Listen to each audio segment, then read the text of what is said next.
There is a man who kept a journal, not a diary, not scattered notes, but a deliberate, daily, handwritten record of every single moment he spent with the woman he loved. He wrote it through Hollywood failures and financial ruin, through proposals she turned down twice, through decades of living in a world that never quite grasped what he saw in her. His plan was to hand it to her on their 25th wedding anniversary, and that day came in 2023. Now, with medical bills climbing and his health at 83 beginning to show its age, James Brolin is writing the hardest entries yet. This is not a story about fame, not about red carpets or Oscar speeches or star-studded ceremonies in Hollywood. This is a story about two people who found each other impossibly late, almost walked away, and then built something so quietly extraordinary that even the entertainment industry never had a category for it. James Brolin was not always James Brolin. Craig Kenneth Brolin arrived on July 18, 1940, during a scorching Los Angeles heatwave where temperatures hit 103 degrees, and his father Henry, a successful contractor, barely made it to the hospital with 12 minutes to spare. Henry ran that household like a strict machine, assigning daily chores from the time Craig was 4 and holding weekly behavioral reviews like a supervisor checking quarterly reports. His mother Helen had once worked as a film extra, but kept it from her son entirely, not wanting to pull his focus from school, and Craig grew up quiet and asthmatic, spending 45 days in a hospital at age 7 alone. None of that stopped him from being sharp, and at 9 he dismantled his father's watch and reassembled it without a manual. What nobody could have predicted was what happened when Craig turned 15 and East of Eden played at a local theater, because James Dean walked across that screen and changed the direction of his life completely. For 6 months after that, Craig secretly rode his bicycle 17 miles every Saturday to Griffith Park, copying Dean's walk and voice alone among the trees. And back home, he hid 73 Dean clippings behind a bedroom poster. $200 saved from his paper route bought him an 8mm camera, and 24 silent reenactments with neighborhood kids followed across those months. When Dean died in a car crash, Craig went silent for 11 days straight. His drama teacher found one of those short films and submitted it to UCLA without telling him. And the honorable mention came from Nicholas Ray, the director who had put Dean in Rebel Without a Cause. That connection sealed it. Auditions made Craig physically ill, but he was committed to acting, and in 1960 the studios demanded a name change because Brolin sounded too German to market. They handed him James as a direct nod to his Dean obsession. His father refused to speak to him for over a year, and for 214 nights he couldn't sleep without medication. Then came the note from the studio informing him he was acting too much like Dean, the exact quality they had asked him to develop.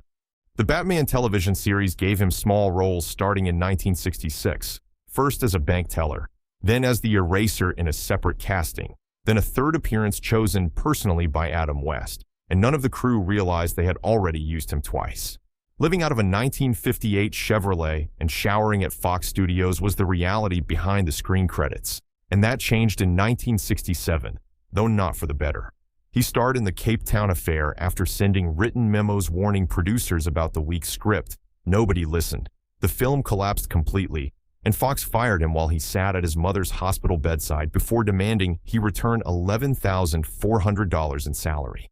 18 months passed without a single acting job, and that's when James Brolin became a mechanic in Van Nuys, fixing cars for people who had no idea the man under their hood had once been a rising Hollywood star. A Universal executive brought his car in for repairs, watched Brolin work, and offered a screen test on the spot, and that test led directly to the role of Dr. Stephen Kiley on Marcus Welby MD, which launched in 1969 and ran 7 years on ABC. By its second season, the medical drama was the most-watched show on the network, covering serious topics including cancer, depression, and Alzheimer's disease, and Brolin collected an Emmy Award in 1970 with 2 Golden Globe wins to follow. Skyjacked in 1972 put him opposite Charlton Heston as a Vietnam veteran who hijacks a plane, a darker character that demonstrated range well beyond the calm television doctor. Westworld arrived in 1973, casting him as a confident visitor inside a theme park populated by human-like robots, one of the first science fiction films to use digital image processing, and his character's shocking mid-film death reframed everything that came after it. The Amityville Horror in 1979 came to him differently from anything else. He was reading the script at home alone when his pants slid off a nearby chair by themselves, accepted that as a sign, and committed to playing George Lutz, and the horror film earned more than $80 million at the box office. While Brolin was grinding through all of that in Los Angeles, a girl named Barbra Streisand was growing up in Brooklyn, New York, born on April 24, 1942, and the first disaster of her life arrived before she could walk. Her father, Emmanuel, a respected teacher earning $4,200 a year, died from a seizure when Barbara was 15 months old, and the family had $250 in savings when it happened. Her mother, Diana, eventually remarried a man so cold he once told Barbara directly that he intended to break her spirit, and by 16, she had left home entirely. A year and a half followed on couches and fire escapes, a taped-together suitcase holding 3 outfits, 2 pairs of shoes, and 12 records serving as her entire world, and she never missed a school day through any of it. Working for 75 cents an hour and earning $17 a week, she timed her visits to her mother's apartment to land at dinner time, so she could eat without admitting she had nowhere to live. By 1960, Barbara had a job as a theater usher in New York City and spent her time watching The Sound of Music more than 100 times, practicing singing alone in the empty building before every shift. And that's when a stage manager overheard her and assumed she was an understudy. She told him she was auditioning, which wasn't true, sang on the spot for 3 casting directors who happened to be standing nearby. And 2 days later, she had an $18 weekend booking at a nightclub. The theater fired her for it, and none of that mattered. Not one voice lesson had ever entered her training. Her technique built entirely from singing in stairwells and subway stations where the acoustics pulled small crowds without warning. A friend recorded her that same year on a secondhand reel-to-reel machine, dropped his coffee mug when the playback came on, and then played that tape for 14 people in the music business, several of whom refused to believe a teenager with no training could produce what they were hearing without studio engineering behind it. September 1960 was the night everything shifted. Barbra Streisand walked onto a nightclub stage in a $6 dress with mismatched earrings, 7 audition rejections sitting behind her that month, and a producer's voice still in her head telling her she carried $1 million voice in a 5-cent face. She sang Cry Me a River and followed it with a comedic version of Who's Afraid of the Big Bad Wolf. The crowd fell silent, then applauded for 5 full minutes, and the judges gave her perfect scores, the first time that had happened on that stage. 23 paid bookings arrived within 2 months. In 1961, she dropped the second A from Barbara to become Barbra Streisand, kept her Brooklyn accent, declined all the surgery suggestions, and kept choosing songs that nobody in the industry thought would connect. 7 people showed up to one freezing night performance, and she played it as though the room held thousands. Broadway arrived in 1962 when she auditioned for I Can Get It For You Wholesale running a 103-degree fever, fought the directors when they moved to cut her big scene for being too unconventional, and on opening night the audience demanded she repeat it 3 times while the reviews barely acknowledged anyone else in the cast. Columbia Records printed 10,000 copies of her 1963 debut album Expecting Failure, and 150,000 copies sold in a single month. Every song selection had been hers, the plain black and white cover her choice against all marketing guidance, and the album won the Grammy Award for Album of the Year over Frank Sinatra. Her words at the ceremony were direct. "This isn't luck. This is what happens when you don't listen to people who don't understand your vision." Funny Girl in 1964 on Broadway drew open resistance before rehearsals began, with Fanny Brice's daughter declaring publicly that Barbara was too Brooklyn, too Jewish, and not attractive enough for the role, while investors pulled more than $1 million from the production in protest. 867 performances followed, with only 2 shows missed, singing through pneumonia on multiple occasions. And when a broken sprinkler soaked her mid-scene one night, she kept performing, and the director built the moment permanently into the show. CBS signed her in 1965 for 10 television specials at $5 million, and the contract granted her full creative control, so complete that the network couldn't interrupt her songs with commercials or change a single element without her written approval.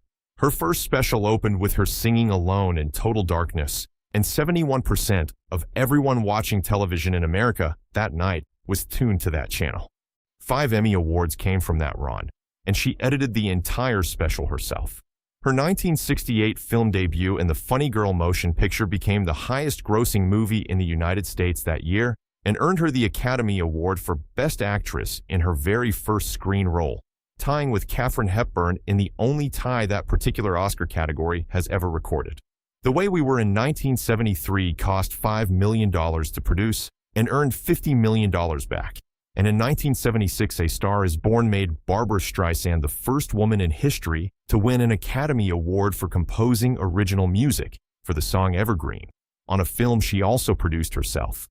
Yentl in 1983 had been sitting with her for 15 years before a single studio agreed to fund it, 12 having already passed on the project. She directed a crew of 168 people, most of them men, some placing bets openly that she would fail, and the film earned more than $40 million in return. The Golden Globes that year declined to place her name alongside the other directors in competition, creating instead a one-time award labeled Best Director in a Musical or Comedy, a category that quietly disappeared the following year. And at the ceremony, she asked calmly and publicly why they hadn't simply included her with everyone else. Congress later used her case as documented evidence of gender bias in the film industry. The Prince of Tides in 1991 earned 7 Academy Award nominations and finally brought her a Directors Guild of America nomination, the first for any woman in the Guild's 44-year history, though the Oscars left her name off the ballot entirely. Her 1995 concert special, the first stage performance after 27 years away driven by crippling stage fright following a 1967 incident where she forgot lyrics mid-performance, pulled in 26 million viewers and $93 million, and won her the Directors Guild Award for television directing, the first woman to receive it. James Brolin and Barbra Streisand met on a blind date on July 1, 1996, arranged by their mutual friend after 2 prior cancellations, and the whole thing nearly never happened. Brolin had just come out of his second marriage carrying $1.4 million in debt. Streisand had been single since 1971, and he was originally supposed to meet a different woman that evening before switching plans at the last minute. A Valium went down before he walked in because the nerves were that bad. She had expected someone rugged with a beard and found him clean-shaven for a film role, and 6 hours of conversation followed before either of them noticed the time. They discovered somewhere in those hours that they had been born just 3.4 miles apart in Los Angeles. Within the first 30 seconds of meeting him, she looked over and asked who had messed up his hair, meaning nothing cruel by it. And the question landed hard because his ex-wife of 11 years had never once commented on his appearance. He came close to walking out, and something in her eyes held him at the table. The night ended at 3:27 in the morning when she asked him for a lock of his hair, kept it, and had it framed alongside a handwritten note that still hangs in their home today. 17 minutes into meeting him, she admitted years later, she already knew he was different from every blind date she had been on over the prior 3 years. 3 proposals followed before she agreed. The first came 87 days after they met, in a hot air balloon over Napa Valley, with a 3.9-carat diamond worth $250,000, and she turned him down because of a 2-year rule she had set after a painful prior engagement. New Year's Eve 1997 brought the second attempt in New York City, where he played her favorite childhood song and knelt in front of 14 friends watching, and again she said no. The third time, on March 15, 1998, he arrived at a picnic at her Malibu home carrying a 24-page handwritten letter listing 98 reasons they belonged together, and that one finally worked. What he had no way of knowing until her memoir appeared years later was that she had been secretly engaged to another man when they first met, and she ended that engagement after their 5th date. They married on July 1, 1998, exactly 2 years to the night from their first meeting, the ceremony beginning at 8:47 in the evening, the precise moment they had first encountered each other 2 years before. 37 security guards were posted across the Malibu property, a no-fly zone cleared overhead. 15,000 white roses and orchids had been flown in from 4 countries, and the guest list included Tom Hanks, Oprah Winfrey, the Clintons, and Marlon Brando. A children's choir from her foundation performed a song she had written for the ceremony, and at 11:43 that night Brolin delivered a 273-word speech she had framed and hung by the next morning.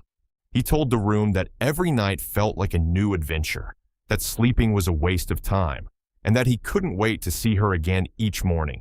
And those words meant something specific because 27 years of insomnia had followed him through life, and she had become the thing that finally ended it.